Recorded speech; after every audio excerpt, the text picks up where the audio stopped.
Second chapter is the tree of knowledge. इसमें Yuval नोआ Harari discuss करते हैं टाइम पीरियड 150,000 ईयर्स अगो का। वो कहते हैं कि 150,000 ईयर्स अगो सैपियंस जो आज के ह्यूमंस की तरह के दिखते थे वो अफ्रीका में पाए जाने शुरू हो गए। ठीक है, कुछ साइंटिस्ट कहते हैं कि उनके जो ब्रेन्स है वो थोड़े से डिफरेंट थे as compared to our brains, और लेकिन यह है कि वो वहाँ पे पाए जाने शुरू हो गए। उसके बाद वो कहते हैं कि 70,000 साल पहले तक जो सैपियंस हैं उन्होंने कुछ ऐसी एक्स्ट्राऑर्डिनरी चीज़ें करनी शुरू कर दी जो पहले किसी ने नहीं सोची थी। कैसे? मतलब उन्होंने बोट्स, ऑयल लैम्प्स, बोज और एरो, इन चीज़ों को डिस्कवर किया, इन चीज़ों को बनाना शुरू कर दिया। तो जो अर्लीस्ट हमें एविडेंस मिलते हैं आर्ट के, रिलीजन के, कॉमर्स के और सोशल स्ट्रेटिफिकेशन के, वो भी 70,000 साल पहले तक के मिलते हैं। तो हम ये कह सकते हैं कि 70,000 साल पहले तक जो ह्यूमंस थे वो इस कदर डेवलप्ड हो गए थे कि उन्होंने ये सारी चीज़ें बनानी शुरू कर दी।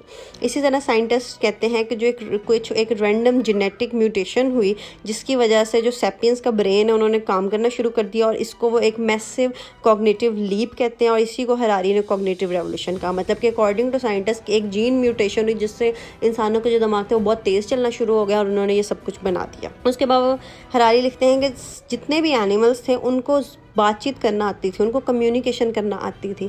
ठीक है, बहुत ज़्यादा जो एनिमल्स थे वो बोल के कम्युनिकेट करते थे जैसे कि सैपियंस करते हैं। कुछ की जो वोकल एबिलिटीज़ है वो भी ह्यूमंस की तरह अच्छी थी, जैसे कि अब वो कहते हैं कि जो पैरट्स और वेल्स होती हैं उनकी जो वोकल एबिलिटीज़ होती है वो बहुत अच्छी होती है, वो बहुत अच्छे से कम्युनिकेट करती हैं। लेकिन हरारी कहते हैं कि जो सैपियंस हैं उनको क्या चीज़ थी जो सबसे ज़्यादा यूनिक बनाती है, तो वो कहते हैं लैंग्वेज।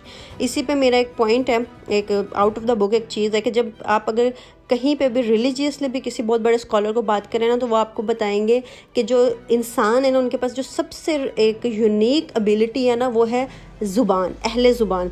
अगर आप सूरह रहमान भी पढ़ें तो उसकी तफसीर में भी अल्लाह ताला ने इस चीज़ को बहुत ज़्यादा फोकस किया है, और मैंने डॉक्टर इसरार से ये तफसीर सुनी थी तो उसमें उन्होंने इस चीज़ को बहुत फोकस किया है कि सारी क्रिएचर्स जो अल्लाह ताला की हैं उसके निस्बत जो इंसान है वो इसलिए यूनिक है ज़ुबान की वजह से। तो जब मैंने ये बुक पढ़ी और मुझे हरारी का ये पॉइंट नज़र आया ना कि व्हाट मेक्स सैपियंस यूनिक, तो उन्होंने कहा लैंग्वेज। तो मुझे ये चीज़ बहुत अच्छे से क्लिक की, क्योंकि जो खूबसूरती से जिस तरह से बात करना, जो एलोक्वेंस इंसान के पास है ना अहले ज़ुबान होने की, वो शायद किसी के पास भी नहीं है। कुछ ऐसे जानवर हैं जो बहुत दूर तक देख सकते हैं, कुछ ऐसे जानवर हैं जो बहुत दूर तक सुन सकते हैं, लेकिन जिस तरह इंसान बात कर सकता है कोई और क्रिएचर नहीं कर सकती।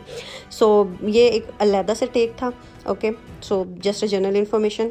तो हरारी कहते हैं कि जो हमारी यूनिक एबिलिटी है हम एक दूसरे से बात करने की, वो सैपियंस को सबसे ज़्यादा यूनिक बनाती है। वो कहते हैं कि जो एक मंकी है वो चीख सकता है या डेंजर कह सकता है जब उसको कोई लाइन नज़र आए या कोई उसको ख़तरा या शेर नज़र आए, लेकिन जो सैपियंस हैं वो एग्जैक्टली बता सकते हैं कि मैंने एक बंदे को देखा, वो वहाँ खड़ा था, उसने ये किया वो किया। तो इतनी सोफिस्टिकेटेड सोशल कोऑपरेशन कोई भी क्रिएचर नहीं कर सकती।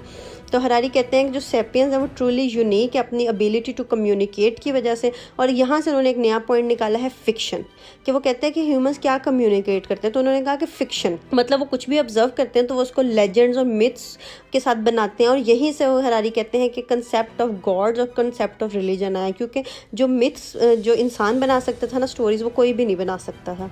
इसी तरह हरारी कहते हैं कि जो अगर हम चींटियों को देखें तो वो भी बहुत अच्छे से कॉपरेट करती हैं वास्ट नंबर में। जो वुल्व्स होते हैं वो भी कॉपरेट करते हैं। हर जो जानवर है वो अपने स्मॉल ग्रुप में कॉपरेटिवली काम करता है, ठीक है, अपने दुश्मन से बचता है, खाना इकट्ठा करता है, सब कुछ करता है। लेकिन जो सैपियंस की एबिलिटी है to cooperate and act collectively, वो बहुत यूनिक है as compared to other animals. इसी वजह से जो सैपियंस हैं वो रूल कर रहे हैं वर्ल्ड। इसी तरह हरारी ने कोट किया है चिंपैंजी के एग्जाम्पल को। वो कहते हैं कि चिंपैंजीज जो होते हैं वो एक कम्प्लेक्स सोशल ग्रुप बनाते हैं और उनकी हायरार्की में एक अल्फ़ा मेल होता है। अल्फ़ा मेल वो एक साइन के तौर पे एक चिंपैंजी को बनाते हैं। उससे क्या होता है, उन्हें पोजीशन मिलती है, उसके नीचे फिर जितने भी लोग होते हैं वो उनको सपोर्ट करते हैं, जितने भी चिंपैंजीज होते हैं, और इसी तरह वो उस अल्फ़ा मेल को के लिए लॉयल होते हैं, वो समझे उनका किंग होता है। लेकिन वो सिर्फ 150 इंडिविजुअल्स जो होते हैं ना चिंपैंजीज, वो ही उस पूरे सर्कल में आते हैं। उसके अलावा जितने भी बाकी चिंपैंजीज होते हैं वो सारे स्ट्रेंजर्स होते हैं और वो डिफरेंट एक और कम्युनिटीज़ में डिवाइड हो जाते हैं। अब उस अलहदा से कम्युनिटी का एक और अल्फ़ा मेल होगा, तो वो डिस्टिंक्ट कम्युनिटीज़ में वर्क करते हैं। तो हरारी कहते हैं कि जो एंशिएंट होमो सैपियंस थे वो भी इसी तरीके से काम करते थे, लेकिन जब कॉग्निटिव रेवोल्यूशन आई तो उनके दिमाग ने और तरह से काम करना शुरू कर दिया और फिर वो लार्जर ग्रुप्स में उन्होंने कॉपरेट करना शुरू कर दिया। ना कि सिर्फ 150 या 200 चिंपैंजी, बल्कि थाउजेंड्स ऑफ जो कबीले थे वो बन गया, उनका किंग बन गया इस तरह करके। अब हरारी ने एक और एग्जांपल कोट किया कि कुछ चीज़ें हैं वो दुनिया में एग्जिस्ट नहीं करती एज फिजिकल ऑब्जेक्ट, मतलब उनकी फिजिकल प्रेजेंस नहीं है लेकिन स्टिल वो एग्जिस्ट करती हैं। कैसे? अब उसकी उन्होंने एक मिसाल दी। उन्होंने कहा कि एक ब्रांड है, कार ब्रांड, पेगवेट उसका नाम है। उसने उस कार ब्रांड के अंडर 2 लाख जो लोग हैं वो कॉपरेट करते हैं और वो मिलियंस ऑफ कार बनाते हैं। ये एक एग्जांपल है, ठीक है। अब वो कहते हैं कि अगर ये क्या हो कि वो सारे लोग इस कंपनी को छोड़ दें और वो जितनी कार्स उन्होंने बनाई वो सारी भी जल जाएं, स्टिल क्या होगा कि वो जो पेगवेट ब्रांड है ना वो एग्जिस्ट करेगा। हालांकि उसकी कोई फिजिकल प्रेजेंस नहीं है, स्टिल वो एग्जिस्ट करेगा क्योंकि वो एक इमेजिन रियलिटी बन चुका है। इसी तरह वो कहते हैं कि अगर कोई जज हो, वो उस कंपनी को ही डिसॉल्व कर दे, उस कंपनी की एग्जिस्टेंस ख़त्म हो जाए, कागजी भी ख़त्म हो जाए, तो क्या होगा? तो वो कंपनी ख़त्म हो जाएगी। तो अब इस चीज़ को वो कहते हैं कि जो लॉयर्स हैं ना उसको वो लीगल कहते हैं, ना कि फिजिकल। तो ये लीगल फिक्शंस होती हैं। तो हरारी ने इस चीज़ को क्या कहा? उन्होंने कहा कि लोग जैसे कॉपरेशन क्रिएट करने के लिए एक मतलब एक कंपनी बनाई जो कि एग्जिस्ट नहीं करती, लेकिन उस कंपनी के under the banner of that company बहुत लोग इकट्ठे होकर कॉपरेट करना शुरू हो गया।